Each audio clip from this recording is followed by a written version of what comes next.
सानाम कोगे जोहार अलिया सेचेद आखड़ा YouTube channel तलाते जत हर कोगे सगुन दाराम ओने को मेना कथा रेगे मेनाआ लाइफ स्ट्रगल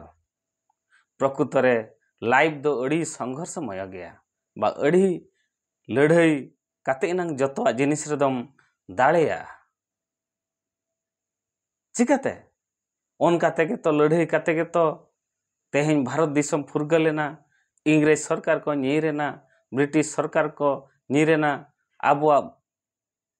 भारत दिसम रेया चिर हिपिड़ेना ओनाते के तो तेहें आबो सुख शांति रे मेना बोना ओना सुख शांति दुनिया रे आबो लगित आबो परिवार लगित समाज लगित हो संघर्ष ते हुया बना जतो हड़गे जे किसण काते गे को मारांगा काना ओनका तो चेत माने हो बनुआ नेले आबो तेहें मिटांग शिशु मंदिर मास्टर काते मुख्यमंत्री मोहन चरण माझी बनाना ओनका गे मैट्रिक फेल काते रेहो मिडी एसबी मेडिकल कॉलेज रेनी असिस्टेंट डॉक्टर हुई दाड़िया का उनका बही बंधेते वैज्ञानिक गालिलियो वैज्ञानिक बनाना जतो असंभव ओका बाय असंभवा उनका तेगे तो कुंतला कुमारी साबत राज्यपाल बनालना उनका तेगे तो तेहें संघर्ष कातेगे नोआ आबो जाति भितर नि संताड़ हपन एरा तेहें राष्ट्रपति द्रौपदी मुर्मू बनाव काना जतो के लड़ाई तेगे हुआ जदि बाबो लड़ाइया एनखान दो चेत बाय हुई दाड़ेगोआ ओको आलोबो भाबीमा जे आबो ओबड़ा दुर्बल गयाबो आबो दो चेत बाबो दाड़ेया मेनते ओना भाबी गे खराब गया आबो समाज लगित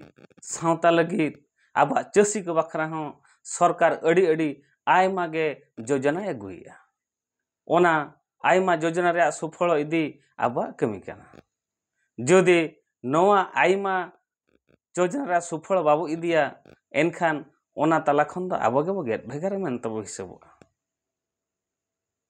मिट्टी मैट्रिक फेलेना मेनते क्लास रे 95% बाय दहोय अमेनते आलोबो भाबीमा इन तो चेत हो दाड़िया इया पाठ तो चेत बाय हुयुग काना चेकाते हुडिंग खन के मारांगा तबे एनांग आबो जहान आबो करावा बांग दाड़िया भाबी काते पूरा बो अतरुñुआ मन बो अड़िसा ओना दो बाय ठीका जहां तिना बो दाड़िया बई बई ओका जिनिस बाबो दाड़िया काना ओना जिनिस दाड़िया लगित कुरुमुटु बो मन बो अगुया आर निहति मिद दिन बा मिद दिन ओना बो दाड़िया ओना खातिर गे तो आबो जीवन रे जदि जीवन बांचा लगित बो चाहवा आबो जीवन जिंदाबाद मेनते बो मेना आबो जीवन जिंदाबाद लगित खान दो आबो गे कराते हुया बना जतो जिनिस रेगे आबो बो कराले नांग कमी दो पूरावा आर समाज तलारे समाज रिन हर लेका बो नेलोआ आबो हो मिद दिन बा मिद दिन आबा इज्जत महत समाज तलारे तिंगु केटेज काते जतो हर को सामंग रे आबा इज्जत तहेना आबो दो खेरवाड़ वंश कना बो खेरवाड़ हपन कना बो आबा मन आबा गे ओना गे धन मन जुदी मन तन बो केटेजा निहति धन तबो हिजुआ आबा समाज लगित आबो दो जतो हरते नेतंग बो मेनमा जीवन जिंदाबाद इन जीवन लगित इन बांचाआ जीवन रे इन जहाना इन सामनाया जतो आगे सफल मा ओना गे आबा जीवन रे तहन मा ओना इदी काते आबो मा हिजु पे जतो को आबो सावता रिन कुली कोड़ा हपन जतो गे बो मेनमा जीवन जिंदाबाद